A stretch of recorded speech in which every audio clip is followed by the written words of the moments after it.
আজকে একটা অন্যরকম খাবার বানাইতেছি। খাবার না, খাওন খাওন, শরীরেলা উঠতেই তো খাওন খাওন, আর কি খাওন। তো ওখানে কাঁঠালের বিচি লইছি, আজকে বৃষ্টি পড়তেছে বাইরে দিয়া। কাঁঠালের বিচি দিয়া সিদ্ধ করুম, সিদ্ধ কইরা এটিরে বাড়ুম, বাইটটা সম্বার দিমু শীতল সুটকি দিয়া, শীতল দিয়া। দেখতে দেখো কাঁঠালের বিচি করে সিদ্ধ করে নিছি, সিদ্ধ করে এই যে চলে এলেছি। আর এখানে রসুন, কাঁচা লঙ্কা, পেঁয়াজ আর এই যে শুটকি দিয়া মানে এটি পেস্ট করুম। আগে পেস্ট করে এরপরে কাঁচা লঙ্কা পেস্ট করুম, এরপরে সম্বার দিন। ঠিক আছে, দেখতে দাও। আর ওইদিকে কাতলা মাছের পেটি দিয়ে আলু বেগুন দিয়ে ঝোল করুম, ওটাই দেখাইতেছি, দেখতে দাও।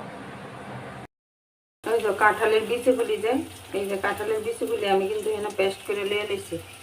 আর এই যে আর এখানে তোমার রসুন, পেঁয়াজ, কাঁচা লঙ্কা সম্বার দিয়ে লেছি এক লোক দিয়ে এর একটু ভালো করে কষানি যখন মোটামুটি ভালো করে আমি মানে শুটকিটি দিয়ে দেবো।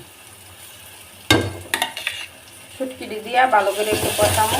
শুটকিটা যখন একদম মিশা যাবো, এরপরে আমার ওই পেস্টটা দেবো, কাঁঠালের বিচি পেস্টটা। এর মধ্যে হলুদ আর লবণ দিয়ে রাখছি। আর লঙ্কা তো ওইটা দিচ্ছি, ওই আর আলাদা লঙ্কা দিচ্ছি না। শুটকিটা ভালো করে পেস্ট করতেছে। শুটকিটা দেখো খুব সুন্দর ভালো করে হয়ে গেছে।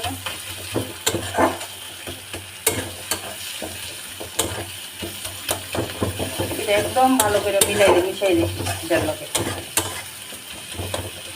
তখন আমি কাঁঠালের পেস্টটা দিয়ে দিতেছি। আঠা হয়ে লাগিয়ে দিচ্ছে দিয়া আমি এক লগে মিশাই নিচ্ছি। আর ওইটা দেখাইছে না, পেঁয়াজ রসুন পেস্ট করে আমরা যেভাবে মাংসের মধ্যে মশলাটা করি এইভাবেই করলেই। মানে আমি এটা দিয়ে দিছি, দেখা যাক কইতে থাকো। ওই যে দেখো আমার এখন কাঁঠালে দিছি, বাটাটা কমপ্লিট হয়ে গেছে, ভর্তাটা যে সম্বাসটা দিছি। আর এটা কিন্তু বসাইয়া লাড়া চাট দেবো, নাইলে নিচেতে লাগিয়ে উঠবো। এটা বসাইয়া দিয়ে কমায় গেলে কিন্তু হইতো না আবার, নিচে দিয়ে লাগিয়ে ওঠে একদম। আমি দেখো একবারে সুন্দর করে বাজছি, একদম শুকনা শুকনা করে। এমনি তো কাঁঠালে বিচি সিদ্ধ করলে বা বাটলে একটু আটা আটা হয় হচ্ছে। আর ওইদিকে দেখো আমার কাতলা মাছের ঝোলটা কমপ্লিট হয়ে গেছে। এদিকে আমার দুটোই কমপ্লিট, এখন আমি নামাই নিব। এই যে কাঁঠালের বিচিটাও কমপ্লিট। আচ্ছা, তোমরা যে অন্যরকমভাবে করো আমারে কইও, আমি তো যেভাবে করি তোমরা দেখাইছি।